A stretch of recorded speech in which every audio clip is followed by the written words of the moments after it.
The Indiana Pacers have been making moves this offseason, serious moves, that are putting them closer and closer into contention for an NBA championship. Now, I'm not saying they're going to be NBA champions next year by any means, but behind the duo of Miles Turner and Tyrese Haliburton, people need to start putting more respect on Turner's name, by the way. And then Tyrese just got $260 million, which is insane. They bring in Bruce Brown.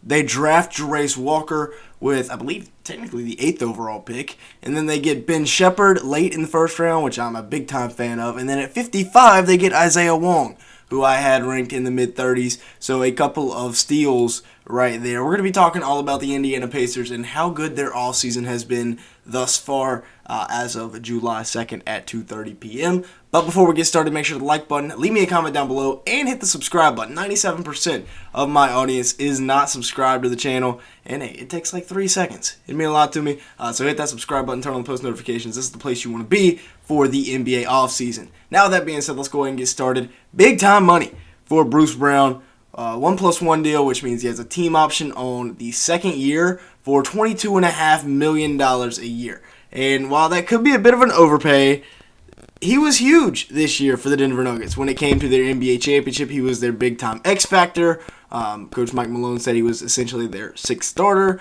11.5 points per game, 4.1 rebounds, and 3.4 assists per game this year for Bruce Brown. Like I said, he had a very nice year. 48% from the field, 36% from three, 1.1 steals as well. Not only getting it done on the offensive side of the ball where he's extremely efficient, but he's also a very good defender. Now, playing with Nikola Jokic definitely does not hurt the fact that he was so efficient on offense. But yeah, like I said, essentially that sixth starter for this Nuggets team, at least according to Michael Malone. And then now the Indiana Pacers need wing depth. Bruce Brown's going to step in. They got some younger guys on the wing, but now he's going to step in and be that veteran presence on the wing for at least this year, probably next year as well. But I like that they can get out of that deal if they don't like it. Now, like I said, they had a big-time draft.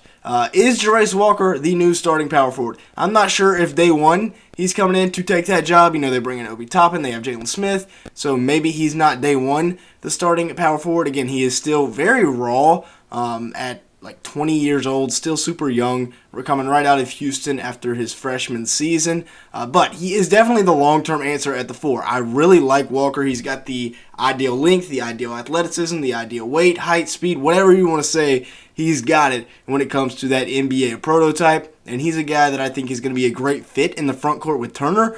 Both elite defenders, and then both guys can score it from really wherever on the floor. I'm liking this front court pairing for the Indiana Pacers. I think that's going to be very nice when you look at it down the road. Like I said, Walker's still a little bit raw, but after the next 2-3 years, if Turner can stay healthy, that's an elite forward duo. And then you get Ben Sheppard at the end of the first round, a guy that put up 19 points a game, 48% from the field, 42% from three, shooting splits at the University of Belmont this year. And this was a guy that flew up the draft boards late after making a big impact at the NBA Draft Combine, and so efficient, averaged 19 a game. He will eventually, in my opinion, be the Buddy Hield replacement, who is coming towards the end of his contract and is approaching the 30-year threshold. If he hasn't already hit it, he might have already turned 30 this offseason.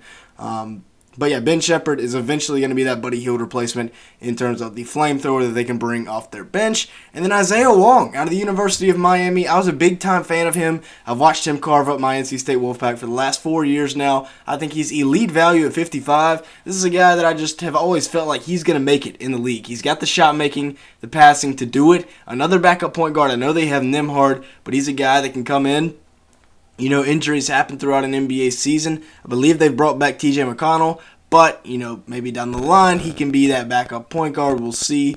Again, it gives them options with what they can do. Having 3 is always having better than 2, and then having 2 backups is always better than having 1, just in case things go downhill. Obviously, Andrew Nembhard, being the GOAT himself, already is the solidified backup point guard for next season, but Isaiah Wong could be, you know, making a name for himself down in the G League.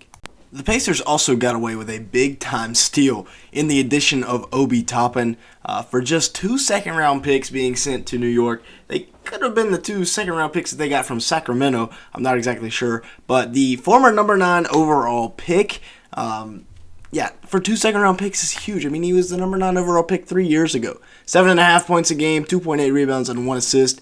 And, those numbers don't exactly jump off the screen at you, but he is a guy that didn't play that many minutes, 15 minutes a game. So you look at the per 36 numbers, he's averaging close to 17 a game, 45% from the field, 35% from 3. And again, last year he shot at 52% from the field. So he's a guy, he's efficient, and I think he will, he'll be given a second chance, maybe even a chance to start in Indiana. Now, speaking of some big-time money, oh, baby, Tyrese Haliburton, 5 years, up to $260 million. These rookie max contracts are getting outrageous. I mean, my Hornets just gave LaMelo Ball the same thing, but $260 million? My Lord. Tyrese averaged 21, 10.5, 3.7 rebounds, so a heck of a season, obviously, in, I believe, his third or fourth year out of Iowa State. 49% from the field, 40% from 3, 1.6 steals. Yeah, he deserves it. I mean, he needs to get a little bit more credit. He had one of the best seasons by a young point guard in the league. 23 years old. Remember, I mean, that's probably a better season than Melo had. Melo might have a little bit better numbers. Not quite the efficiency, but Melo was hurt the whole year. So Tyrese Haliburton, big time year, and he reaps the rewards now with that 5-year, $260 million contract that will keep him in Indy for a long time. Now let's take a look at the lineup here. I've got Jarace Walker slotted in at that starting power forward spot. Remember, he is very raw, so if they don't start him there immediately, wouldn't be shocked. If he's going to take some time to develop, maybe Obi Toppin starts. We'll see, though. Bruce Brown, I got him slotted in there at the starting small forward spot, just bringing some more veteran experience. And then you got the 2 young guards with Tyrese Haliburton, who we just talked about. Benedict Mathurin had a heck of a rookie season. He was close when it came to the Rookie of the Year conversation. So he had a really, really nice year. And then you also got Myles Turner down there at the center spot. I think this is defensively a very good team. You look at the length everywhere. Mathurin, their shortest guy, I believe he's 6'6". Walker about 6'8". Bruce Brown about 6'6". Haliburton about 6'7", 6'8". And then Myles Turner at about 6'11", 7 foot. That's a lot of length. That's a lot of athleticism. I really like it a lot. And then you look at the bench here. Maybe they go out and get a better backup center than Isaiah Jackson. But with Andrew Nembhard, who was a really good backup point guard for them last year, I loved that pick out of Gonzaga, and he's showing why. And then you also got Buddy Hield coming off the bench, the veteran that can knock down the 3-ball absolutely. You got Aaron Naismith, another young sniper that can knock down the 3-ball. Obi Toppin coming over from New York. Sure, they're young, but there is a lot of upside here on the bench in Indiana. I might have said Indianapolis earlier, excuse me. But, yeah, there's a lot of upside coming off the bench here. I like it a lot. And then there's so much depth. Wouldn't shock me if some of these guys get traded, but you've also got about 4 other guys that could be getting rotation minutes. I'll be willing to live and die on the hill that Isaiah Wong deserves rotation minutes in the NBA. You got Jordan Nora, who still young, but, he definitely could get some minutes in a rotation role. Same thing with Jalen Smith, still young, former number 10 overall pick, definitely could deserve some minutes in the rotation. And then you got Ben Sheppard coming in from Belmont, a guy that just put up 19 a game on 48% from the field, 42% from 3 shooting splits. And there's guys everywhere, young guys everywhere that need some minutes here in Indiana. Don't know why I keep saying Indianapolis. But with that being said, that's going to be it for today's video. Thank you so much for watching. Make sure to like button and hit the subscribe button, as well as leaving me a comment down below if you did enjoy today's video at any point. And yeah, with that being said, thank you so much for watching today's video.